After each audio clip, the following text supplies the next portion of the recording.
Hello, അമ്മ മനസ്സിൻ്റെ പുതിയൊരു എപ്പിസോഡിലേക്ക് എല്ലാവർക്കും സ്വാഗതം. ചാനൽ ആദ്യമായിട്ട് കാണുന്നവരാണെങ്കിൽ ഒന്ന് സബ്സ്ക്രൈബ് ചെയ്തിട്ട് ലൈക്ക് ചെയ്യണേ. അപ്പോൾ ക്ഷേത്രത്തിൽ വന്നിട്ട് പുറത്തിരിക്കുകയാണ് ചന്ദ്രിക. അവൾക്ക് അകത്തേക്ക് കയറാൻ പോലും തോന്നുന്നില്ല. അവളുടെ മനസ്സാകെ പതറി നിൽക്കുകയാണ്. ജാനകി അച്ഛനോട് സംസാരിച്ചതും അതുപോലെ അതിനുശേഷം മേഘയായിട്ടും ജാനകിയായിട്ടൊക്കെ വെല്ലുവിളിച്ചതും അങ്ങനെ ഓരോരോ കാര്യങ്ങൾ ചന്ദ്രിക ഇങ്ങനെ ഓർത്തുകൊണ്ടേ ഇരിക്കുകയാണ്.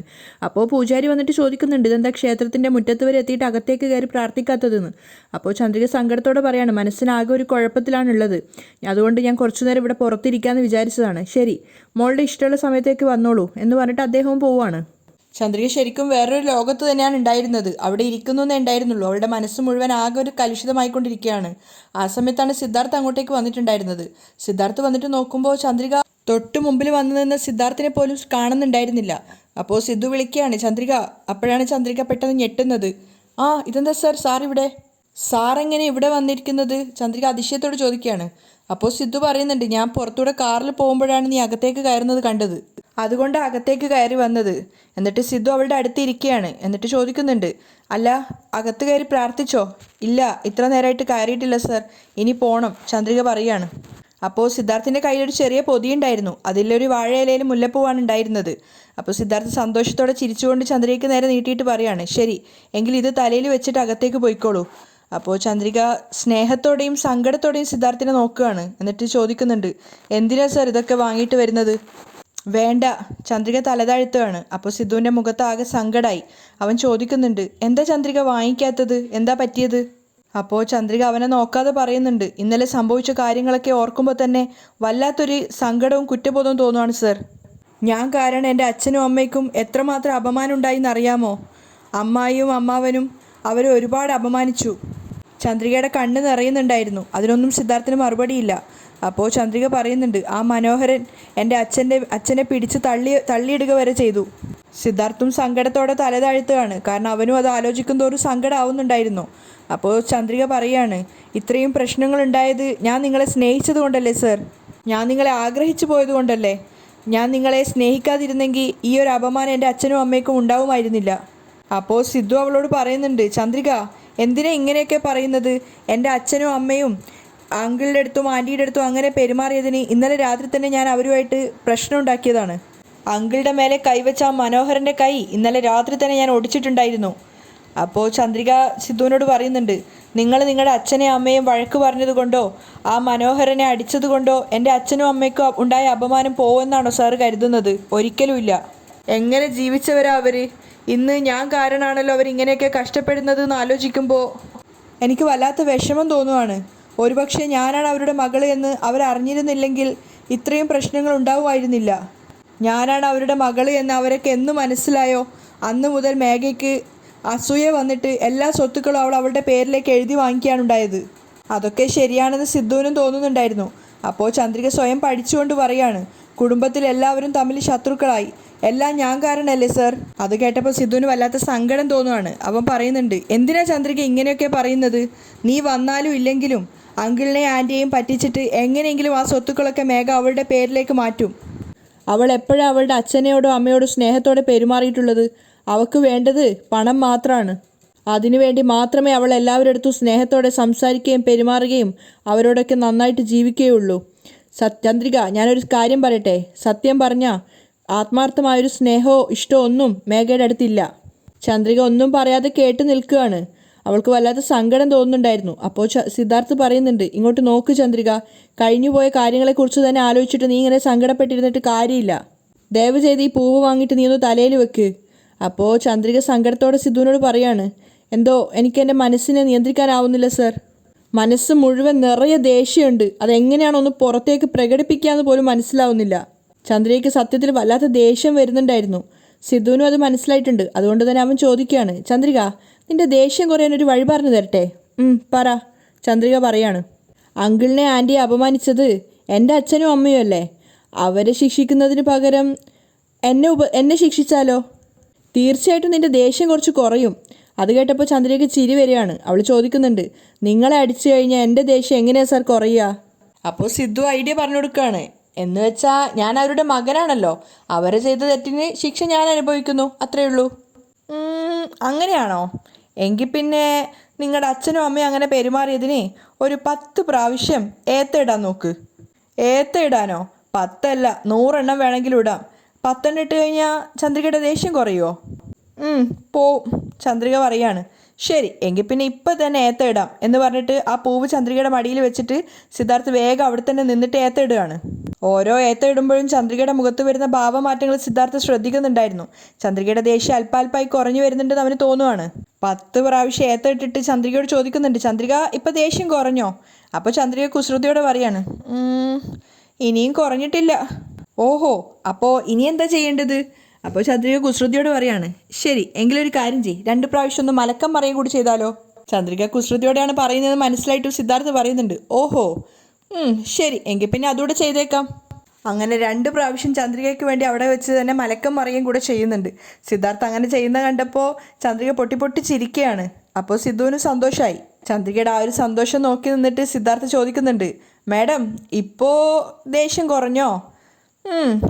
ഒരേ അളവ് വരെ കുറഞ്ഞിട്ടുണ്ട്. ചന്ദ്രികയും വിട്ടുകൊടുക്കുന്നില്ല. അയ്യോ രക്ഷപ്പെട്ടു എന്ന് പറഞ്ഞ് സിദ്ധാർത്ഥ് വീണ്ടും അവൾക്ക് അടുത്തിരിക്കുകയാണ്. എന്നിട്ട് പറയുന്നുണ്ട്, ഇനി നീ എന്താ ചെയ്യേണ്ടതെന്ന് വെച്ചാൽ ഈ പൂവെടുത്ത് തലയിൽ വെച്ചിട്ട് അകത്തേക്ക് വാ, നമുക്ക് 2 പേർക്കും പോയി പ്രാർത്ഥിച്ചിട്ട് വരാം. ചന്ദ്രിക ആ വാഴയില തുറന്നിട്ട് ആ മുല്ലപ്പൂവ് എടുത്തിട്ട് നിവർത്തുകയാണ് മുടിയിൽ വെക്കാൻ വേണ്ടിയിട്ട്. അപ്പോൾ സിദ്ധാർത്ഥ് വല്ലാത്ത പ്രണയത്തോടെ അവളെ തന്നെ നോക്കി നിൽക്കുന്നുണ്ട്. ആ സമയത്ത് വളരെ റൊമാൻറ്റിക് ആയിട്ടുള്ളൊരു പാട്ടാണ്. ഓ മേലെ ഒരു കണ്ണ് നീ തായേ മുറ പൊണ്ണ് ഒന്നോട് ഇവ ഒന്ന് ഒന്ന മറന്താ വെറും മണ്ണ്. ചന്ദ്രിക ആ പൂവ് മുടിയിൽ വെച്ച് തീരുന്നത് വരെ സിദ്ധാർത്ഥ് അവളെ തന്നെ നോക്കിയിരിക്കുകയാണ്. അതിനുശേഷം ചന്ദ്രികയും അവനെ നോക്കുന്നുണ്ടായിരുന്നു പ്രണയത്തോടെ. പിന്നെ കുറച്ചു നേരം അവർ രണ്ടുപേരും പരസ്പരം പ്രണയത്തോടെ നോക്കി നിൽക്കുകയാണ്. അപ്പോൾ കണ്ണുകൾ കൊണ്ട് തന്നെ സിദ്ധാർത്ഥ് ചോദിക്കുന്നുണ്ട്, നമുക്ക് അകത്തേക്ക് പോയാലോ എന്ന്. ചന്ദ്രികയെ സമ്മതിക്കുകയാണ്. അങ്ങനെ രണ്ടുപേരും ഭാര്യയും ഭർത്താവിനെയും പോലെ ഒന്നിച്ച് അകത്തേക്ക് പോകുന്നുണ്ട്. ചന്ദ്രിക അകത്ത് വന്ന സമയത്ത് സ്വാമി അവളോട് ചോദിക്കുന്നുണ്ട്, എന്താ മോളെ മനസ്സിലുള്ള ഭാരമൊക്കെ കുറഞ്ഞോ? പോയി പൂജാരി. ചന്ദ്രിക പിന്നിലേക്ക് കണ്ണുകൾ കാണിച്ചുകൊണ്ടാണ് പറയുന്നത്, സിദ്ധുവിനെ കാണിച്ചുകൊണ്ട്. അപ്പോൾ പൂജാരി ചോദിക്കുന്നുണ്ട്, ആരുടെ പേരിലാണ് അർച്ചന? അപ്പോൾ ചന്ദ്രിക പ്രണയത്തോടെ സിദ്ധുവിൻ്റെ പേരിലാണെന്ന് പറയുകയാണ്. പെട്ടെന്ന് തന്നെ സിദ്ധു പറയുന്നുണ്ട്, ഏയ് വേണ്ട സ്വാമി, ചന്ദ്രികയുടെ പേരിൽ നടത്തിയാൽ മതിയെന്ന്. അപ്പോൾ അദ്ദേഹം താലം വാങ്ങിച്ചുകൊണ്ട് രണ്ടുപേരുടെയും പേരിലായിട്ട് നടത്താമെന്ന് പറഞ്ഞിട്ട് അകത്തേക്ക് പോവാണ്. ആ സമയം കൊണ്ട് രണ്ടുപേരും കണ്ണുകൾ അടച്ച് പ്രാർത്ഥിക്കുകയാണ്. അദ്ദേഹം പൂജിച്ചിട്ട് താലം തിരിച്ചു കൊണ്ടുവന്ന സമയത്ത് അതിൽ നിന്നും പ്രസാദം എടുത്തിട്ട് ചന്ദ്രികയുടെ നെറ്റിയിൽ സിദ്ധു തൊട്ടു കൊടുക്കുകയാണ്. ആദ്യത്തെ അനുഭവം അല്ലാത്തത് കൊണ്ട് തന്നെ ചന്ദ്രിക ഇപ്രാവശ്യം പതറിയിട്ടുണ്ടായിരുന്നില്ല. ആ സമയത്താണ് അമ്പലത്തിലെ മണി മുഴങ്ങുന്നത്. അത് കണ്ടിട്ട് സിദ്ധാർത്ഥ് ചന്ദ്രികയോട് പറയുന്നുണ്ട്, ദൈവത്തിന് പോലും സമ്മതമായി. എന്നിട്ട് സിദ്ധു അവൻ്റെ നെറ്റിയിൽ തന്നെ വെക്കുകയാണ്. ആ സമയത്ത് ചന്ദ്രിക പറയുന്നുണ്ട്, സാർ ഇവിടെ ഇരിക്കും, ഞാൻ ക്ഷേത്രം വലം വെച്ചിട്ട് വരാം. പക്ഷേ ചന്ദ്രികയ്ക്ക് പിന്നാലെ തന്നെ സിദ്ധാർത്ഥും പോയിട്ടുണ്ടായിരുന്നു. കുറച്ചു ദൂരം മുന്നോട്ട് നടന്നിട്ട് അവൾ തിരിഞ്ഞു നോക്കിയപ്പോൾ സിദ്ധു തൻ്റെ കൂടെ ഉണ്ട്. അപ്പോൾ അതിശയത്തോടെ ചന്ദ്രിക ചോദിക്കുകയാണ്, ഇതെന്തിനാ സാർ എൻ്റെ കൂടെ വരുന്നത്? അപ്പോൾ സിദ്ധു ഭയങ്കര സീരിയസ് ആയിട്ട് പറയുകയാണ്, ചന്ദ്രിക നിനക്ക് മനസ്സിലായിട്ടില്ലേ, ഈ ക്ഷേത്രത്തിൽ ഒരുപാട് കള്ളന്മാരുണ്ട്, അതുകൊണ്ട് നിന്റെ രക്ഷയ്ക്ക് വേണ്ടിയിട്ടാണ് ഞാൻ വന്നിരിക്കുന്നത്. അത് കേട്ട് ചന്ദ്രിക അതിശയത്തോട് ചോദിക്കുകയാണ്, എന്ത് കള്ളന്മാരോ? ആ അതെ, ഈ ക്ഷേത്രത്തിൽ കള്ളന്മാരോ? എനിക്കറിയുന്നേ ഒരേ ഒരു കള്ളനെ ഇപ്പോൾ ഈ ക്ഷേത്രത്തിലുള്ളൂ. അതാര്? സിദ്ധുവിന് മനസ്സിലായില്ല. നിങ്ങൾ തന്നെ, മറ്റാരാ? ഓഹോ, നിങ്ങളെക്കാളും വലിയ കള്ളൻ ഈ ക്ഷേത്രത്തിലുണ്ടെന്ന് എനിക്ക് തോന്നുന്നില്ല. ചന്ദ്രികയും വിട്ടുകൊടുക്കുന്നില്ല. ആ അതും കറക്റ്റാണ്. അപ്പോൾ ചന്ദ്രിക ഇങ്ങനെ അതിശയത്തോടെ സിദ്ധുവിനെ നോക്കുകയാണ്, അത് അവൻ അംഗീകരിച്ചത് കേട്ടിട്ട്. അപ്പോൾ സിദ്ധാർത്ഥ് പ്രണയത്തോടെ ചന്ദ്രികയോട് പറയുന്നുണ്ട്, ഞാൻ നിൻ്റെ മനസ്സ് കട്ടെടുത്തില്ലേ? പെട്ടെന്ന് സിദ്ധു അങ്ങനെ പറഞ്ഞപ്പോൾ ചന്ദ്രികയ്ക്ക് നാണം തോന്നുകയാണ്. പിന്നെ അവൾ ചിരിച്ചുകൊണ്ട് പറയുന്നുണ്ട്, എങ്കിൽ പിന്നെ വാ, ഞാൻ നിങ്ങളെ പോലീസിന് പിടിച്ചു കൊടുക്കാം. അങ്ങനെ രണ്ടുപേരും സന്തോഷത്തോടു കൂടിയാണ് ക്ഷേത്രം വലം വയ്ക്കുന്നത്. പിറ്റേന്ന് ഓഫീസിലെത്തിയിട്ടുണ്ടായിരുന്നു ചന്ദ്രിക. അവളുടെ ക്യാബിനിലാണ് ഉണ്ടായിരുന്നത്. ആ സമയത്താണ് മേഘ അങ്ങോട്ടേക്ക് വരുന്നത്. ചന്ദ്രികയെ കണ്ട സമയത്ത് മേഘ ഇങ്ങനെ ദേഷ്യത്തോടെ നോക്കിക്കൊണ്ടാണ് വരുന്നത്. അതേ ഭാവത്തോടെയാണ് ചന്ദ്രികയും മേഘയെ നോക്കുന്നത്. മേഘയുടെ മനസ്സ് നിറച്ചും ചന്ദ്രിക അവസാനം പറഞ്ഞ വാക്കുകളാണ്, സിദ്ധു സാറിന് ആരാണ് കല്യാണം കഴിക്കാൻ പോകുന്നതെന്ന് നമുക്ക് കാണാം. എൻ്റെ അച്ഛനും അമ്മയും ആഗ്രഹിച്ചതുപോലെ സിദ്ധു സാർ എന്നെയാണ് കല്യാണം കഴിക്കുക. ചന്ദ്രിക പറഞ്ഞ ഓരോരോ വാക്കുകൾ മേഘ ഇങ്ങനെ ഓർത്തുകൊണ്ടേ ഇരിക്കുകയാണ്. ചന്ദ്രികയും ദേഷ്യത്തോടെ മേഘയെ നോക്കുന്നുണ്ടായിരുന്നു. പിന്നീട് അവളുടെ ജോലിയിലേക്ക് കയറുകയാണ്. രണ്ടുപേരും പോര് പിടിച്ചതുപോലെയാണ് പരസ്പരം നോക്കിക്കൊണ്ടിരിക്കുന്നത്. ഇടയ്ക്കിടയ്ക്ക് ചന്ദ്രിക അവളുടെ നോട്ടം മാറ്റിയിട്ട് വീണ്ടും ഫയലിലേക്ക് നോക്കുന്നുണ്ടായിരുന്നു. ആ സമയത്താണ് മനോഹരൻ അങ്ങോട്ടേക്ക് കയറി വരുന്നത്. മനോഹരൻ വന്നിട്ട് മേഘയെ വിളിക്കുകയാണ്, മേഘ നിന്നെ കാണാൻ വേണ്ടിയിട്ട് ഒരു ക്ലയൻറ്റ് വന്നിട്ടുണ്ട്. ചന്ദ്രിക അത് വകവെക്കാതെ അവളുടെ ഫയലുകൾ നോക്കിക്കൊണ്ടിരിക്കുകയാണ്. മേഘ തിരിഞ്ഞ് ചന്ദ്രികയെ നോക്കുന്നുണ്ടായിരുന്നു. അപ്പോഴാണ് ഇതിനു മുന്നേ ചന്ദ്രികയ്ക്ക് ഓർഡർ കൊടുത്തിട്ടുണ്ടായിരുന്ന ആ ഒരു ക്ലയൻറ്റ് അങ്ങോട്ടേക്ക് കയറി വന്നത്. അയാൾ വന്നപ്പോൾ തന്നെ രണ്ടുപേരും ഒരുപോലെ എഴുന്നേറ്റ് നിൽക്കുകയാണ്. ചന്ദ്രികയും അദ്ദേഹത്തിന് നമസ്കാരം പറയുന്നുണ്ട്. ഹായ് സർ, മേഘയും കൂളായിട്ട് പറയാണ്. ഹായ് മേഘ മാഡം. അയാൾ തിരിച്ച് മേഘയ്ക്കാണ് പ്രതികരണം കൊടുക്കുന്നത്. അപ്പോൾ മേഘ അയാളോട് അവളുടെ മുന്നിലുള്ള സീറ്റിലിരിക്കാൻ പറയാണ്. അദ്ദേഹം അതുപോലെ തന്നെ അവിടെ ഇരുന്നിട്ടുണ്ടായിരുന്നു. അത് ചന്ദ്രികയ്ക്ക് വല്ലാത്തൊരു അടിയായിരുന്നു. ചന്ദ്രിക മേഘയെ നോക്കുന്ന സമയത്ത് മേഘ പറയുന്നുണ്ട് ചന്ദ്രികയോട്, സാറ് എൻ്റെ ക്ലയൻ്റാണ്. അതൊരു വിജയിച്ച ഭാവത്തോടെയുള്ള അഹങ്കാരമായിരുന്നു. ചന്ദ്രികയ്ക്ക് ഒന്നും മനസ്സിലായില്ല. അവളുടെ ചെയറിൽ തന്നെ ഇരിക്കുകയാണ്. അപ്പോൾ മേഘ ക്ലയൻറ്റിനോട് ചോദിക്കുന്നുണ്ട്, പിന്നെ എന്താ സർ ഡിസൈഡ് ചെയ്തത്? അപ്പോഴാണ് അയാൾ പറയുന്നത്, ഞങ്ങളുടെ പുതിയ പ്രൊജക്റ്റ് നിങ്ങൾക്ക് തരാനാണ് പോകുന്നത്. അത് കേട്ടത് ചന്ദ്രിക ഷോക്ക് ആവുകയാണ്. അത് ചന്ദ്രികയെ അറിയിക്കുക എന്നുള്ളത് തന്നെയായിരുന്നു മേഘയുടെ ഉദ്ദേശവും. എന്നിട്ട് പരിഹാസത്തോടെ ചിരിച്ചുകൊണ്ട് അദ്ദേഹത്തോട് ചോദിക്കുകയാണ്, ആഹാ റിയലി? അപ്പോൾ അയാളും പറയുന്നുണ്ട്, തീർച്ചയായിട്ടും മാഡം. നിങ്ങളെപ്പോലുള്ളവർ വിശ്വാസത്തോടെ വാക്ക് ഏറ്റെടുത്താൽ മാത്രമല്ലേ ഞങ്ങളെപ്പോലുള്ളവർക്ക് സമാധാനത്തോടെ നിൽക്കാൻ പറ്റൂ. അയാളുടെ ഓരോ വാക്ക് കേൾക്കുന്തോറും ചന്ദ്രികയ്ക്ക് ആകെ കൂടെ ടെൻഷൻ ആവുകയാണ്. അപ്പോൾ അയാൾ മേഘയോട് പറയുന്നുണ്ട്, അത്ര അനുഭവം പരിജ്ഞാനമൊന്നും ഇല്ലാത്തവർക്ക് കൊടുത്തു കഴിഞ്ഞാൽ എന്താകും എന്നൊക്കെ ഉള്ളൊരു ടെൻഷനിലായിരിക്കും നമ്മൾ ഉണ്ടാവുക. അതുകൊണ്ടാണ് ഈ വർക്ക് ഞാൻ നിങ്ങൾക്ക് തന്നെ ഏൽപ്പിച്ചത്. ഞാൻ പറഞ്ഞ ദിവസത്തിനകം തന്നെ നിങ്ങൾ ഈ സ്റ്റിച്ചിങ് വർക്ക് അവസാനിപ്പിച്ചു തരണം. തീർച്ചയായും സർ. അപ്പോൾ അദ്ദേഹത്തിൻ്റെ കോട്ടിൻ്റെ പോക്കറ്റിൽ നിന്ന് ഒരു ചെക്ക് എടുത്തിട്ട് മേഘയ്ക്ക് കൊടുക്കുകയാണ്. ഇതൊരു 5 ലക്ഷത്തിൻ്റെ ചെക്കാണ്. ബാക്കി പ്രൊജക്റ്റ് കംപ്ലീറ്റ് ആയതിനു ശേഷം തരാം. Thank you sir. അപ്പോഴേക്കും മനോഹരനും അങ്ങോട്ടേക്ക് കയറി വന്നിട്ടുണ്ടായിരുന്നു. അപ്പോൾ ചന്ദ്രികയെ നോക്കി പരിഹസിച്ചുകൊണ്ട് മനോഹരനോടായിട്ട് മേഘ പറയാണ്, അങ്കിൾ 5 ലാക്സിൻ്റെ ചെക്ക് തന്നിട്ടുണ്ട്, ഇത് അക്കൗണ്ടിൽ ഇട്ടേക്ക്. ശരി, അങ്ങനെയെങ്കിൽ നാളെ തൊട്ട് നിങ്ങൾ വർക്ക് സ്റ്റാർട്ട് ചെയ്തോളൂ. തീർച്ചയായിട്ടും സർ, നിങ്ങൾ പറഞ്ഞ സമയത്തിനുള്ളിൽ ഞങ്ങൾ ഡെലിവറി ചെയ്തിരിക്കും. മേഘ വാക്ക് കൊടുക്കുകയാണ്. അയാൾ മേഘയോട് യാത്ര പറഞ്ഞിട്ട് അവിടെ നിന്ന് എഴുന്നേൽക്കുന്നുണ്ട്. നേരെ ചന്ദ്രികയുടെ സീറ്റിനടുത്ത് വന്നിട്ട് ചന്ദ്രികയോടായിട്ട് പറയാണ്, ചന്ദ്രിക, നിങ്ങൾക്ക് വർക്ക് തരാത്തതിലൊന്നും തെറ്റിദ്ധരിക്കരുത്. നിങ്ങളെക്കൊണ്ട് ഈ പ്രൊജക്റ്റ് കംപ്ലീറ്റ് ആക്കാൻ സാധിക്കില്ല.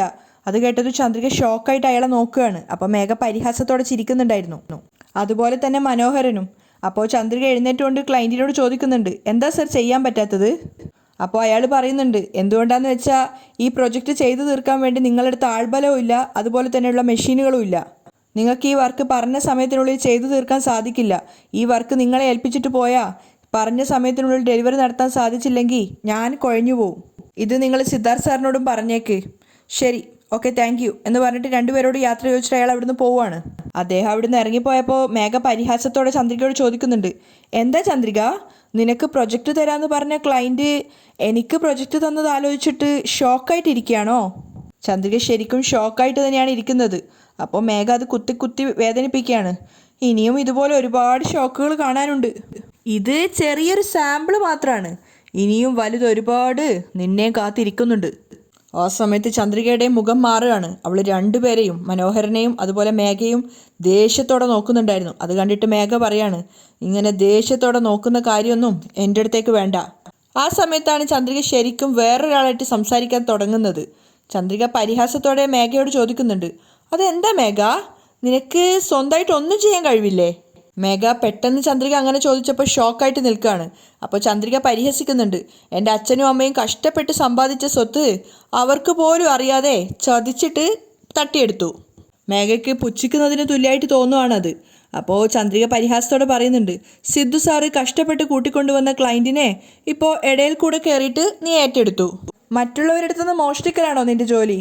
ഇങ്ങനെയുള്ള ജോലി ചെയ്യുന്നതിനേക്കാളും നല്ലത് നിനക്ക് വേറെന്തെങ്കിലും പണിക്ക് പോകുന്നതാണ്. ചന്ദ്രിക പുച്ഛത്തോടെയാണ് പറയുന്നത്. മേഘയുടെ കവിളിനടിച്ചതിന് തുല്യമായിരുന്നു. അത് ആ ഒരു ഷോക്കിൽ തന്നെയാണ് മേഘയും നിൽക്കുന്നത്. അപ്പോൾ മനോഹരൻ വീണ്ടും എരികേറ്റി കൊടുക്കുന്നുണ്ട്, മേഘ, ഇവളുടെ അഹങ്കാരം കണ്ടില്ലേ? അപ്പോൾ ചന്ദ്രിക അയാൾക്കു നേരെയും തട്ടിക്കയറുകയാണ്. ഹലോ മിസ്റ്റർ മനോഹരൻ, ഇത് എൻ്റെ ക്യാബിൻ. ഇവിടെ വന്നിട്ട് ഇവളെന്നൊക്കെ വിളിച്ചു കഴിഞ്ഞാൽ മര്യാദയോടെ ആയിരിക്കില്ലേ ഞാൻ പെരുമാറുന്നത്. ചന്ദ്രികയുടെ ആ ഒരു ശബ്ദത്തിലുണ്ടായിരുന്ന ഘനഗാംഭീര്യം പോലും മേഘയെ വല്ലാതെ ഭയപ്പെടുത്തുന്നുണ്ടായിരുന്നു. അപ്പോൾ ചന്ദ്രിക മേഘയോട് പറയാണ്, ഇങ്ങോട്ട് നോക്ക് മേഘ, നിൻ്റെ അമ്മാവനാണെങ്കിൽ അതവിടെ വീട്ടിൽ വെച്ചാൽ മതി. ഇവിടെ വന്ന് ഇതുപോലെ അലമ്പായിട്ട് സംസാരിച്ച സെക്യൂരിറ്റിയോട് പറഞ്ഞിട്ട് പുറത്ത് കൊണ്ടിടും. അപ്പോഴേക്കും മനോഹരൻ പറയുന്നുണ്ട്, മേഘ, കണ്ടോ, നീ ഉള്ളപ്പോൾ തന്നെ ഇവൾ ഇത്രയും അഹങ്കാരത്തോടെ സംസാരിക്കുന്നത് കണ്ടോ? അപ്പോൾ എന്നിട്ട് മനോഹരൻ ചന്ദ്രികയോട് പറയാണ്, നിനക്ക് ഇത്രയ്ക്ക് അഹങ്കാരമുണ്ടോ? ശരി, എങ്കിൽ നീ എന്നെ പിടിച്ചൊന്ന് തള്ളു, ഞാൻ കാണട്ടെ. ചന്ദ്രിക അതിന് മറുപടി പറയാതെ കോളിംഗ് ബെൽ അമർത്തുകയാണ്. അപ്പോൾ ഒരു സ്റ്റാഫ് വന്നിട്ട് എന്താ കാര്യം മാഡം ചോദിക്കുന്നുണ്ട്. പ്രത്യേകിച്ചൊന്നുമില്ല, റൂമിൽ നന്നായിട്ട് കൊതുകിൻ്റെ ശല്യമുണ്ട്, കുറച്ച് കൊതുക് മരുന്ന് അടിച്ചു വിട്. ചന്ദ്രിക ആ സ്റ്റാഫിനോട് പറയാണ്, ശരി മാഡം, ഞാൻ സെക്യൂരിറ്റിയോട് പറയാം എന്ന് പറഞ്ഞ് അവൾ പോകുന്നുണ്ട്. അതിനുശേഷം മനോഹറിനോട് പറയുന്നുണ്ട്, മനോഹർ, നിനക്ക് ഇത്ര മാത്രമേ മര്യാദയുള്ളൂ. അപ്പോൾ മേഘയാണ് മറുപടി പറയുന്നത്, ഏയ് എന്താടി, കുറേ നേരമായി ഞാൻ കാണുന്നു ഓവറായിട്ട് സംസാരിക്കുന്നത്. ഞാനുള്ളപ്പോൾ തന്നെ എൻ്റെ അങ്കിളുടെ അടുത്ത് വളരെ മോശമായിട്ട് പെരുമാറുന്നത്. അതേ നാണയത്തോടെയാണ് ചന്ദ്രികയും പറയുന്നത്, നീ ചെയ്തുകൊണ്ടിരുന്ന കാര്യങ്ങൾക്കൊക്കെ ഇനി ഞാൻ വേറെ മാതിരിയാണ് പ്രതികരിക്കാൻ പോകുന്നത്. ഇനി അങ്ങോട്ട് നീ എന്നെ പഴയ ചന്ദ്രികയായിട്ടല്ല കാണുക. ഞാനേ പൂർണ്ണമായിട്ടും ആള് മാറി. അധ്വാനിച്ച് സമ്പാദിക്കാത്ത നിനക്കിത്രയും അഹങ്കാരം ഉണ്ടെങ്കിൽ പട്ടിപ്പണിയെടുത്ത് ജീവിച്ച എനിക്ക് എത്രമാത്രം അഹങ്കാരം ഉണ്ടാവും. നിനക്ക് ഈ പ്രൊജക്റ്റ് വേണമെങ്കിൽ തട്ടിപ്പറിച്ചെടുക്കാൻ സാധിച്ചിട്ടുണ്ടാവും. പക്ഷെ അതിൻ്റെ പേരിൽ ഞാൻ കരഞ്ഞിരിക്കാനൊന്നും പോകുന്നില്ല. ഇനി ഒരേ ഒരാഴ്ചക്കുള്ളിൽ ഇതിനേക്കാളും വലിയ പ്രൊജക്റ്റ് ഞാൻ എൻ്റെ കമ്പനിയിലേക്ക് കൊണ്ടുവരും. പിന്നെ നീ ചെയ്തത് തന്നെ. മേഘ പരിഹസിക്കുകയാണ്. തീർച്ചയായിട്ടും ചെയ്യും. അത് നിന്റെ അഹങ്കാരത്തിനുള്ള അടിയായിരിക്കും. ചന്ദ്രികയും വിട്ടുകൊടുക്കുന്നില്ല. അതിനുശേഷം ചന്ദ്രിക അവളുടെ സീറ്റിൽ നിന്ന് എഴുന്നേറ്റ് മേഘയുടെ അടുത്ത് പോയിട്ട് പറയാണ്, മേഘ, നീ ഈ ചന്ദ്രികയെ നിന്റെ വീട്ടിലെ ഒരു ജോലിക്കാരിയായിട്ട് മാത്രമേ ഇതുവരെ കണ്ടിട്ടുള്ളൂ. അവളെ നീ ഇതുവരെ ഒരു ശത്രുവായിട്ട് കണ്ടിട്ടില്ലല്ലോ.